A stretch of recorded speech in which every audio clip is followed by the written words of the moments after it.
Y en temas que han llenado de tristeza las redes sociales y los comentarios de sobremesa, le informamos que esta mañana se dio a conocer la muerte de la actriz Edith González, conocida por sus papeles en telenovelas como Salomé y Corazón Salvaje. La artista nació el 10 de diciembre de 1964 en Monterrey, Nuevo León, e inició su carrera como actriz infantil, momento desde el cual comenzó a dejar su legado en telenovelas, teatro y en todo el espectáculo. Durante su juventud se dedicó a prepararse para la actuación, por lo que contaba con estudios realizados en Nueva York, Londres y París.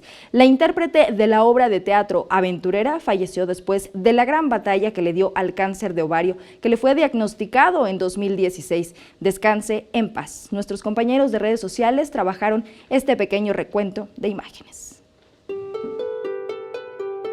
Es que haya verdad a la hora que estamos hablando, que la gente se quede con un cacho de corazón de nosotros, que haya drama, que haya un texto limpio, que hayan ansias, que haya mística y que la gente sienta que no nos estamos burlando de él. Y hoy me asumo y digo, mira, se me hizo una frase muy certera, porque al final de cuentas,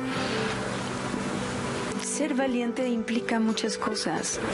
Y hoy entiendo y me asumo como una mujer valiente. Sé que lo soy. Ámense, dense permiso de amar y ser amados, no se aíslen.